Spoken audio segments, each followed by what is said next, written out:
Well, as a kid, I grew up in a big city on the East Coast in Washington, D.C., and I always found that I needed to go outside sometimes to think, and I realized the bigger the outdoor place, the bigger my thoughts, and when I got to travel a little bit with my family, I realized how there were a lot of places that just had really bigger skies was something I was really into. I liked being able to see far, and I loved being able to hike places that you could just get a sense of, your own scale in relation to everything else, which is, that we're all pretty small in comparison to everything else. And I fell in love with the outdoors and wanted to study something to do with protecting the outdoors, and now, here I am. I've served 3 years now on the Town of Breckenridge Planning Commission,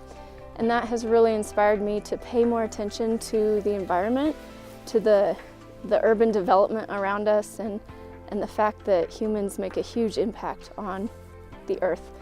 And so we've worked really closely with conservation projects, and for example, the Cucumber Gulch Wildlife Preserve right close to Breckenridge, and so those are all inspiration for me to just keep looking into what the impacts that we're giving on the earth and what we can do to help mitigate that. The experience of being in the environment is a very personal experience, and it's something that just has touched me since I was a kid, and it's something I just can't separate from what my responsibilities are to continue to preserve these areas in the future. And communication is key, because if you don't know that something exists, you don't know a problem exists, and you haven't made the public aware of that problem, then they don't know about it, and that's not their fault. So the role of the journalist is to, as objectively as possible, explore, find all the issues, find all the information involved, and then disseminate it in a hopefully entertaining and interesting manner. I've always liked to ask questions and know about a lot of different things, and so and I've always been a strong writer, so that's one thing that I really enjoy about studying and practicing journalism, is that, for example, like this trip, I get to learn about anything and everything basically that I want to if I have an interest in writing or producing in that field. I think my greatest motivation is just knowing that it's always been my passion.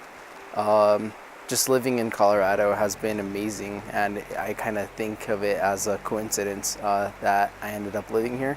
But it's overall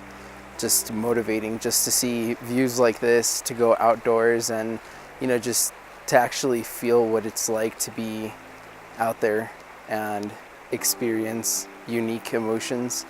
That's one of the main reasons why I'm motivated, besides obviously wildlife, preserving it, and making sure that future generations get to see the same things that we get to see. I feel like stories should have purpose, that they should change lives and have essentially a reason to share the information that we share. And I feel like the EcoFlight program and the information that it brings to our attention, which we can then bring to the attention of others, is incredibly valuable. So it's always an inspiration to hear inspired people share meaningful stories, and then to put that out there for other people to bring about change. I'm really interested on stories about the collaboration between the Navajo and Native American tribes with government forces to protect lands of spiritual and historical value. I think that that's something that's fairly novel and shouldn't be, but is definitely worth paying attention to. Well, a lot of the places that I've come from in the past didn't have a lot of wilderness or really outdoor opportunities, and then moving to Colorado, just seeing this is just awesome. I've never really been around it before, and then to see what other people do to it that I might not necessarily agree with,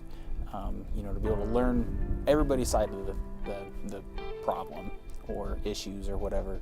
and then make my own decision. I really like to listen to the discourse that people use. And so that's kind of what drew me to that area, to understand more the different aspects and views and ideologies that go into discussing the environment, and then how to, from that point, understanding what somebody's really meaning and then turning that into a management kind of perspective or policy.